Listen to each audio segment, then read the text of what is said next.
बिस्मिल्लाहिर्रहमानिर्रहीम। एक्सरसाइज है 3.3 इंटीग्रेशन की और हमारा फर्स्ट क्वेश्चन है, हमने इंटीग्रेट करना है विद रिस्पेक्ट टू एक्स इस वाली टर्म को। ठीक है, तो इंटीग्रेशन में जो है सबसे पहले हमने पावर रूल को देखना होता है कि क्या वो हम अप्लाई कर सकते हैं या नहीं कर सकते।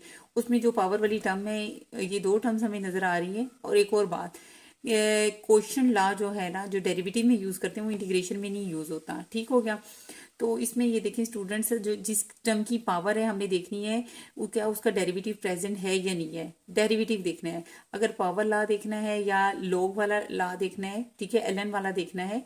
और तो उसमें बस ये देखना है कि डेरिवेटिव प्रेजेंट है या नहीं है। तो पावर वाली टर्म इधर नजर आ रही है 4 माइनस एस स्क्वायर और उसकी पावर है 1/2।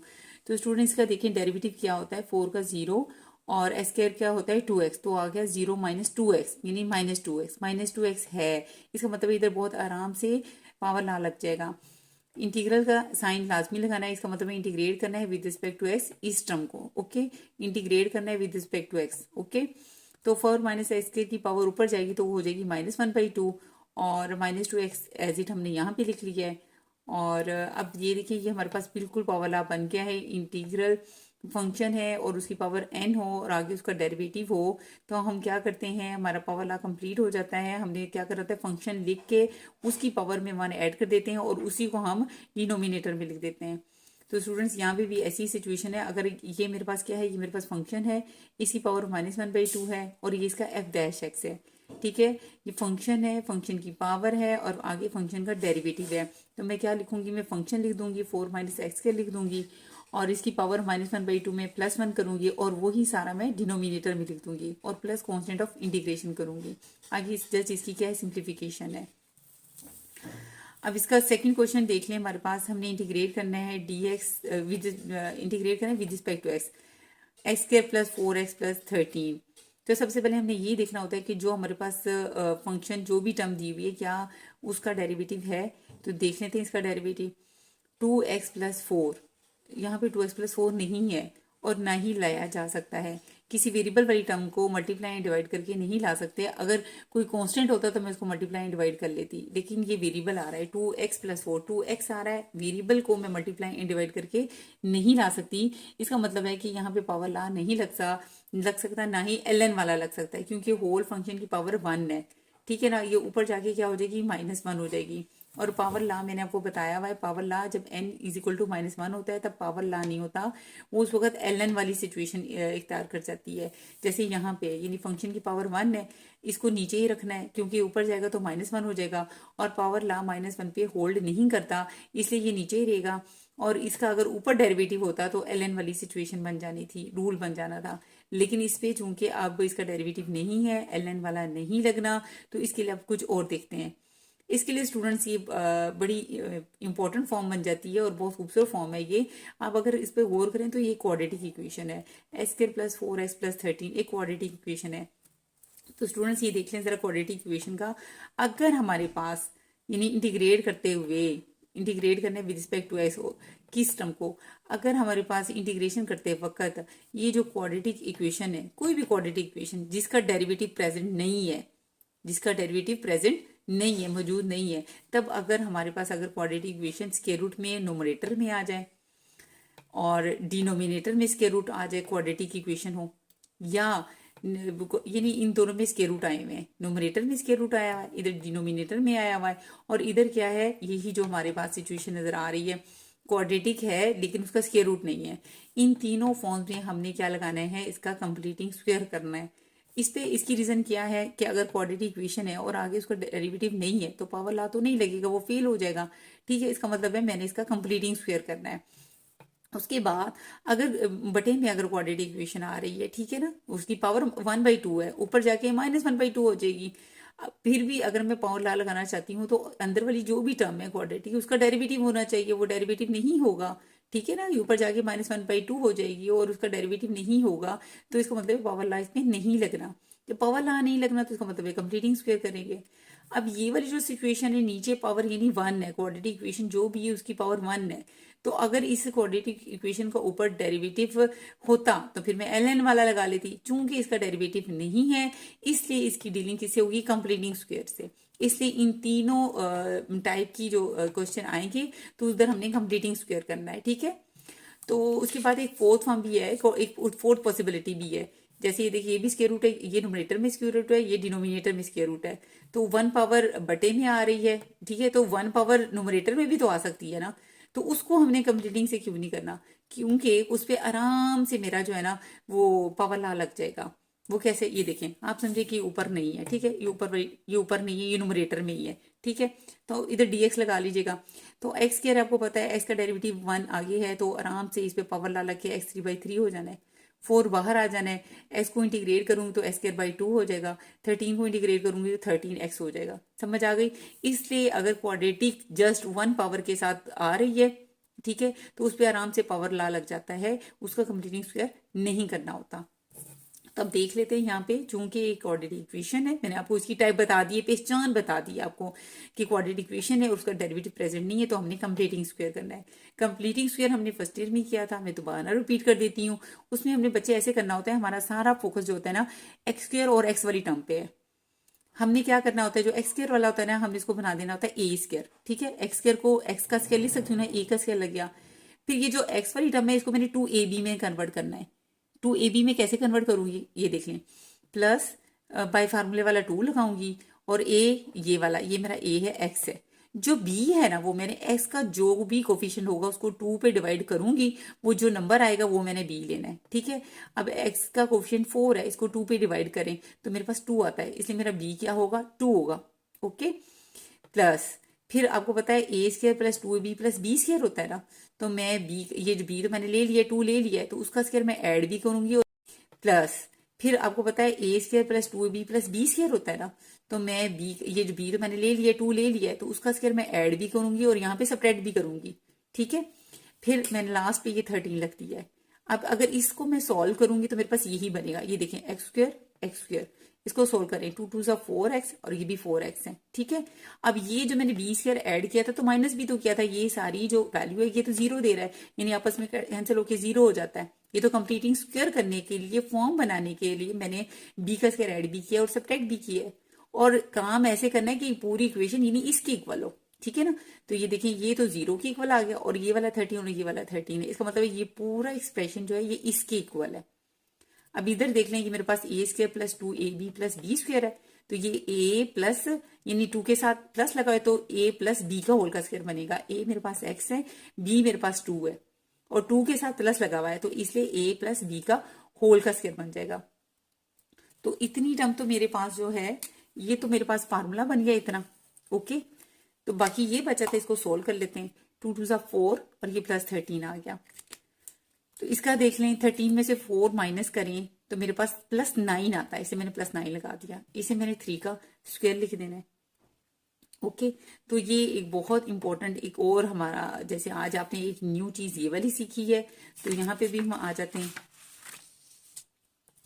एक और नया फार्मूला है जो कि बहुत इंपॉर्टेंट है, ठीक है, और जो कि यहाँ पे मैक्सिमम इस एक्सरसाइज में यूज होगा।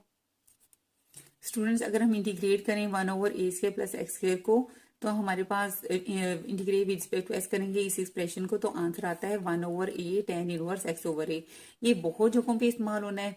इसको तो बिल्कुल वही, जिस तरह के मैंने लास्ट 3.2 में आपको साइंस के कोर्स के वाले फार्मूलाज बताए थे ना, मैंने कहा ये आपने बिल्कुल अपने पल्ले बांध लेने, तो बिल्कुल इस फार्मूले को भी बिल्कुल आपने अभी याद कर लेना है। और क्योंकि बहुत मैक्सिमम यूज होने है, बहुत खूबसूरत फार्मूला है, ठीक है। इंटीग्रेट करना है विद रिस्पेक्ट टू एक्स, किसको, 1/a² प्लस x² को, तो इसका फार्मूला क्या आता है, 1/a tan इनवर्स x/a। याद करने इसको, ठीक है, 1/a tan इनवर्स x/a। चलिए जी, यहाँ पे ये मैक्सिमम ये फॉर्म्स बनेगी। ये देखें स्टूडेंट्स, यहाँ पे भी ये बन रहा है, ये वाला जो मैंने आपको फार्मूला बताया था, इंटीग्रेट करना विद रिस्पेक्ट टू एक्स, किसको, x+2 होल का स्क्वायर प्लस 3 का स्क्वायर। तो ये भी वही फॉर्म बन रही है। इसको मैं पहले इस तरह लिख लेती हूँ, इंटीग्रेट करना है विद रिस्पेक्ट टू एक्स, किसको, ये a का स्क्वायर यानी 3 का स्क्वायर पहले लिख लिया, प्लस x+2 का होल का स्क्वायर, यानी ये x+a की फॉर्म में ना, तो इसको पहले मैंने a वाली टर्म लिख दी और फिर मैंने x वाली टर्म लिख दी है, लिख सकती हूँ, प्लस का साइन है, तो 3 का स्क्वायर प्लस x+2 का होल का स्क्वायर। तो बिल्कुल ये वही फार्मूला बन रहा है जो मैंने अभी बताया, बहुत जगहों पे यूज होगा बेटा ये a² प्लस x² वाला, ठीक है। क्या है इसका answer, 1/a tan inverse X over A और लास्ट में इंटीग्रेट करके कांस्टेंट ऑफ इंटीग्रेशन, ठीक है। तो ये देखिए ए का स्क्वायर प्लस इधर एक्स का स्क्वायर है, इधर एक्स प्लस टू का होल का स्क्वायर है, एक्स की जगह पे यहाँ पे एक्स प्लस टू है, ठीक है। तो इसमें फिट कर दें 1/a, यानी ए की जगह क्या है 3 है तो 1/3 आ जाएगा, tan इनवर्स आ जाएगा। और एक्स की जगह पे क्या है मेरे पास एक्स प्लस टू है, तो एक्स की जगह पे एक्स प्लस टू और ए की जगह क्या आ जाएगा 3 आ जाएगा। ये मेरा इंटीग्रेट हो गया और प्लस कॉन्स्टेंट ऑफ इंटीग्रेशन। जब भी ये फॉर्म बनेगी 1/a² प्लस x², इंटीग्रेट करें a² plus x plus two का होल का स्क्वायर, यानी 1/a² प्लस x² की जब भी फॉर्म बनेगी हमने ये फार्मूला लगा देना है जी। स्टूडेंट्स क्वेश्चन नंबर 3 देख लेते हैं। इंटीग्रेट करना है with respect to s² by 4 plus x²। जी स्टूडेंट्स, ये हमने 3.2 में भी इस तरह का एक क्वेश्चन किया था। ये फ्रैक्शन आ गया आपके पास, ठीक है। सबसे पहले वही बात है कि आपने क्वेश्चन ला आपको बटे में नजर आ रहा है तो हमने डेरिवेटिव की तरह यहाँ पे क्वेश्चन ला नहीं लगाना, ठीक है। फिर हम देख लें अगर इस पूरे को अगर मैं फंक्शन मान लूँ तो क्या इसका पावर ला के पॉइंट ऑफ व्यू से कह रही हूँ, देखिए डेरिवेटिव है इस पूरे पे तो इसका डेरिवेटिव पे तो क्वेश्चन ला लगेगा। ऊपर आगे तो ऐसी कोई भी चीज नजर नहीं आ रही ना, डेरिवेटिव 4 प्लस x² का होल का स्क्वायर ऐसा कुछ भी नहीं है आगे। अगर मैं ऊपर वाले को फंक्शन मान लूँ तो 2x नहीं नजर आ रहा, यानी ये बटे वाला का क्या करूंगी, बटे वाले को अगर मैं फंक्शन मान लूँ, ठीक है 4 प्लस x² को, तो 0 + 2x, 0 + 2x तो नहीं है, x² है, यानी इसका डेरिवेटिव किसी भी फॉर्म में नहीं है, ना उसके ऊपर है ना उसके पास है, यानी 4 + x² का। तो इसका मतलब ये हुआ ये एक फ्रैक्शन है। और कौन सी फ्रैक्शन है, इम्प्रॉपर फ्रैक्शन है। इम्प्रॉपर फ्रैक्शन क्या होती है, अगर इधर नीचे मैक्सिमम पावर कितनी है 2 है, ऊपर कितनी 2 है, अगर ऊपर और नीचे की पावर इक्वल हो या ऊपर वाले की ज्यादा हो, ठीक है ना, बड़ी हो, तो हम सबसे पहले इसको डिवाइड करते हैं, ये हमारे पास इम्प्रॉपर फ्रैक्शन होता है, हम इसका प्रॉपर फ्रैक्शन बनाते हैं, ठीक है। अगर फिर ये नहीं रिपीट करती हूँ, अगर नीचे वेरिएबल की जो मैक्सिमम पावर जैसे 2 है ऊपर भी 2 है, इधर इधर जो सिचुएशन नजर आ रही है इक्वल की नजर आ रही है, अगर ये सेम हो या ऊपर ऊपर नीचे पावर सेम हो, नीचे भी 2 है ऊपर भी 2 है, या ऊपर वाली बड़ी हो, तो हमने क्या करना है, तो ये इम्प्रॉपर फ्रैक्शन होगा और हम डिवाइड करेंगे। तो इसको सबसे पहले प्रॉपर फ्रैक्शन में प्रॉपर फ्रैक्शन बनाते हैं डिवाइड करके, ठीक है। तो ये इंटीग्रेशन करते हुए आपने बिल्कुल भी नहीं घबराना कि आपको पता नहीं चल रहा, मैं आपको साथ साथ क्लियर कर रही हूँ कि हमने सबसे पहले तो पावर ला की तरह यानी उसका डेरिवेटिव देखना है। अगर डेरिवेटिव है और कोई पावर है -1 के अलावा कोई पावर है तो पावर ला लग जाएगा, अगर -1 है तो वो बटे में जाएगा, और डेरिवेटिव मौजूद है तो ln वाला आएगा। और उसके बाद आज मैंने आपको नई चीज फॉर्म बताई, ये वेरिएबल ही थे वो क्वेश्चन, क्वाड्रेटिक वाली बताई थी, ठीक है। और ये फ्रैक्शन वाली है, इसको आप नाम दे दें, जैसे मैं आपको क्वेश्चंस करवा रही हूँ, पहचान बता रही हूँ, अब इसकी टाइप्स बनाते हैं कि ये वाली टाइप है, ये वो टाइप है जब ऊपर भी वेरिएबल है नीचे भी, यानी डेरिवेटिव नहीं मौजूद, और ऊपर भी वेरिएबल है और नीचे भी वेरिएबल है और फ्रैक्शन है। और कौन सा फ्रैक्शन है, इम्प्रॉपर फ्रैक्शन है, तो उसको हमेशा इसी तरह सोल्व करना है। सबसे पहले यानी इम्प्रॉपर फ्रैक्शन, ये देखें ये 3.2 में इस तरह का क्वेश्चन आया था, 1 - x² बाई 1 + x², ठीक है। डेरिवेटिव इसका नहीं था, ठीक है, तो डेरिवेटिव नहीं था तो ये इम्प्रॉपर फ्रैक्शन था, हमने इसको डिवाइड करके प्रॉपर फ्रैक्शन बनानी है। अभी ये 3.3 का ये वाला क्वेश्चन आ रहा है, इसी तरह 3.6 में भी इस तरह का आएगा। ये देखिए ऊपर x² मैक्सिमम पावर है, नीचे 1 है, ऊपर वाली बड़ी है, ये इम्प्रॉपर फ्रैक्शन है। इसको सबसे पहले मैं डिवाइड करूंगी और प्रॉपर फ्रैक्शन बनाऊंगी, ठीक है। यानी इस तरह की जब भी सिचुएशन आएगी इम्प्रॉपर फ्रैक्शन की, तो कन्वर्ट करना है कि इसमें प्रॉपर फ्रैक्शन में कैसे, बाय डिवाइडिंग करना है। वो कैसे करेंगे, जैसे ऊपर x² है मैं अंदर लिखूंगी, 4 + x² बाहर लिखूंगी। अब हमने ये वेरिएबल वाली जो होती है ना, इसको सेम करना होता है, ये x² है ये x² है, 1 से मल्टीप्लाई करूंगी तो क्या आएगा, 1 × x² आ जाएगा और +4 आ जाएगा, माइनस माइनस साइन चेंज होकर कैंसिल हो जाएगा, ये -4 आ जाएगा। ये मेरा कॉन्स्टेंट होता है, ये मेरा रिमाइंडर होता है, ये मेरा डिवाइजर होता है, अंदर वाला डिवाइडेंड होता है। तो इस दो तरह देख लें इसका, ये इस तरह लिखते होते हैं, quotient plus remainder divided by divisor, ठीक है। या इस तरह भी आप इसको समझ सकती हैं, जैसे आप पहले छोटी क्लासेस में 4-5 में जब डिवाइड करते थे मिक्स्ड फ्रैक्शन लिखते होते थे ना, एक फ्रैक्शन को मिक्स फ्रैक्शन में जैसे लिखते होते हैं, तो ये आप प्लस का साइन भूल जाए, आप इसको मिक्स फ्रैक्शन में कैसे लिखती थी, 1 × -4 डिवाइडेड बाय 4 + x², इसको ना प्लस को छोड़ने, 1 × -4 divided by 4 + x², mix fraction लिखते थे। अब यहाँ पे बस हमने ये करना है, इधर ला ये कि 1 और ये -4 डिवाइडेड बाय 4 + x² के दरमियान में जो साइन आएगा वो प्लस का आएगा, प्लस का साइन हमने ये वाला प्लस का साइन लगाना है, ठीक है। प्लस माइनस क्या हो जाएगा, माइनस आ जाएगा, तो 1 minus 4 divided by 4 plus x square. तो इसका मतलब है इस इम्प्रॉपर फ्रैक्शन को मैंने डिवाइड करने के बाद किसमें कन्वर्ट कर दिया है, प्रॉपर फ्रैक्शन, जो कि इक्वल है 1 minus 4 by 4 plus x square. 1 minus 4 by 4 plus x square, okay, dx. Integral इसके साथ भी आएगा, साथ में डीएक्स भी मल्टीप्लाई होगा, इंटीग्रल इसके साथ भी आएगा, साथ में डीएक्स भी आएगा। अब 1 का मैंने आपको बताया हुआ है, 1 को ना कंसीडर करें, डी और इंटीग्रल कैंसिल हो जाएगा, तो डी आपने करना नहीं, मैं कुछ समझाने के लिए करी, जैसे कैंसिल हो जाएगा क्या बचेगा। अच्छा, आगे नेक्स्ट लाइन पे भी मैंने इधर लिखा है 1 को बाहर निकाल दिया है, इधर ना, इधर मत करें, यहाँ पे कर ले, डी और इंटीग्रल कैंसिल हो जाएगा, तो मेरे पास क्या बच जाएगा, एक्स बच जाएगा। इसका देखिए स्टूडेंट्स, 4 बाहर आ जाएगा, अंदर क्या रह जाएगा, 4 प्लस एक्स स्क्वायर आ जाएगा। 4 को मैं 2 का स्क्वायर प्लस एक्स स्क्वायर लिख सकती हूँ। अभी मैंने आपको बताया हुआ है एक फार्मूला जो कि बहुत इंपॉर्टेंट है, मैंने कहा बहुत जगहों पे यूज होगा, और देखिए वो फॉर्म बन गई है, ये वाली जो मैंने भी बताई, 1/a² प्लस एक्स स्क्वायर। अच्छा, ये फार्मूला भी तब लगता है अगर उसका डेरिवेटिव ना हो, ये नहीं जैसे अगर इसकी देखी जाए तो होल की पावर 1 है, अगर कहीं पे 2x ऊपर होता ना तो ln आ जाना था, ln वाला लग जाना था, लेकिन जब असल में फार्मूले रूल तभी लगने होते हैं जब उनके डेरिवेटिव्स नहीं होते, ठीक है ना। तो यहाँ पे 2x डेरिवेटिव नहीं है, इसीलिए मैंने इसको, इसकी जो डीलिंग है वो इस रूल से की है, ठीक है, इस रूल से हमने डीलिंग की है।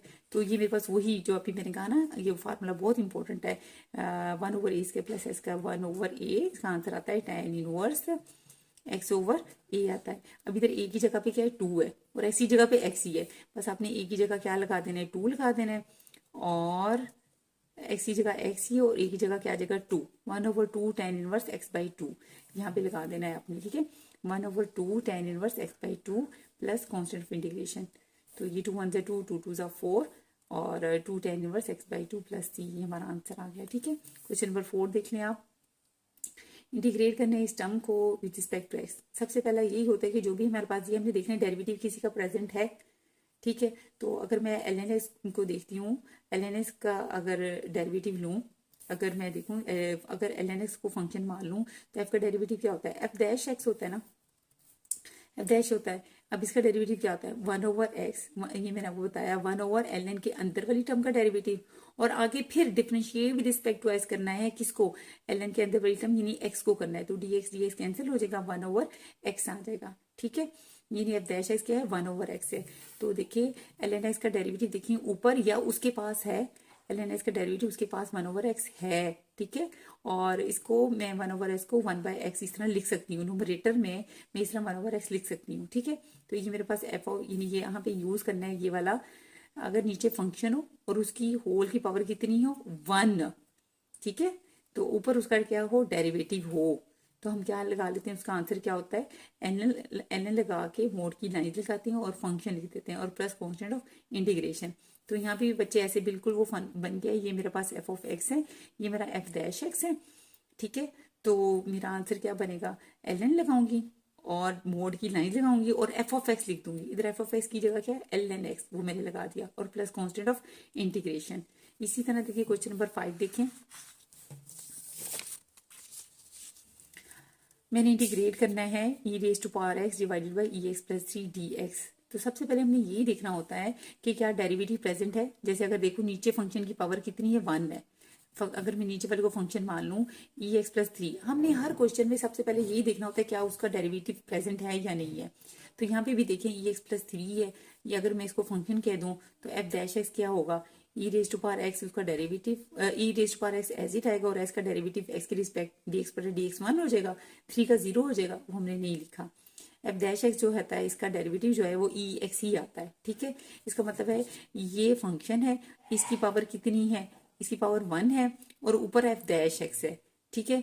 तो यहाँ पे भी वही जो अभी मैंने आपको बताया था कि अगर नीचे फंक्शन हो और उसकी पावर की डेरिवेटिव हो तो हमने क्या लगाना होता है, ln लिख देते हैं, मोड की लाइन लगाते हैं, और f(x) plus constant of integration. तो सेम हियर ln लिखूंगी, मोड की लाइन लगाऊंगी, ये मेरा इधर फंक्शन है वो e x प्लस 3 लिख दूंगी, और प्लस कॉन्स्टेंट ऑफ इंटीग्रेशन लगा। क्वेश्चन नंबर 6 स्टूडेंट्स देख लें, हमने इंटीग्रेट करना है इसको और विद रिस्पेक्ट टू एक्स करना है। सबसे पहला काम वही है कि हमने देखना है कि डेरिवेटिव प्रेजेंट है। देखें यहाँ पे 1/2 इसकी पावर है, इसका डेरिवेटिव होगा 2x प्लस 2b। तो 2x plus 2b, 2x plus 2b नहीं है लेकिन x प्लस b है, और क्या इसको मैं 2x प्लस 2 भी बना सकती हूँ? यस, अगर मैं 2 से मल्टीप्लाई एंड डिवाइड कर दूं तो ये 2x प्लस 2 भी बन जाएगा। इधर हमें वेरिएबल की जरूरत नहीं है, इधर इनके साथ सिर्फ 2 की जरूरत है। और मैंने आपको बताया हुआ है कि कांस्टेंट को मल्टीप्लाई एंड डिवाइड कर सकते हैं। सबसे पहले क्वेश्चन जब आता है हमने सिर्फ ये देखने की क्या वहां डेरिवेटिव है, प्रेजेंट है, और क्या उस डेरिवेटिव अगर उसका कुछ पार्ट भी प्रेजेंट है और उसको थोड़ी सी कांस्टेंट से मल्टीप्लाई एंड डिवाइड करके बना सकते हैं तो हम ये काम कर लेते होते हैं। ठीक है, तो ये वो जो है फंक्शन जो है x square plus 2 b x plus c raise to power 1/2 ऊपर जाके क्या हो जाएगा -1/2, और x प्लस बी ये वाला मैंने इधर लगा दिया। ठीक है, अब ये बात तो पक्की है, आपको पता है इंटीग्रेट करना है विद रिस्पेक्ट टू एक्स, ये लाजमो मलजूम है, ये तो अपने लगाना ही लगाना है। अगर आप इंटीग्रल लगा देंगे, ये नहीं लगाएंगी, तो आपकी मे बी या तो देखने वाला शायद कुछ ऐसा हो एग्जामिनर के वो आपका सारा क्वेश्चन क्रॉस कर दे या कुछ मार्क्स काट दे आपके। ठीक है, तो आपने ये लाजमी लगाना है। मुझे कांस्टेंट 2 चाहिए, इसे मैंने 2 से मल्टीप्लाई भी कर दिया, 2 से डिवाइड भी कर दिया।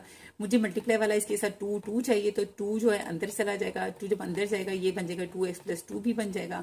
तो स्टूडेंट्स ये वही बन गया, एफ ऑफ एक्स है, ये इसका n है, ये एफ डैश एक्स है, यानी पावर ला बन जाएगा। कैसे लिखूंगी मैं? फंक्शन लिख दूंगी ये वाला, और उसकी -1/2 में +1, और वही डिनोमिनेटर में -1/2 +1 लगा दूंगी, और प्लस कांस्टेंट ऑफ इंटीग्रेशन लिख दूंगी।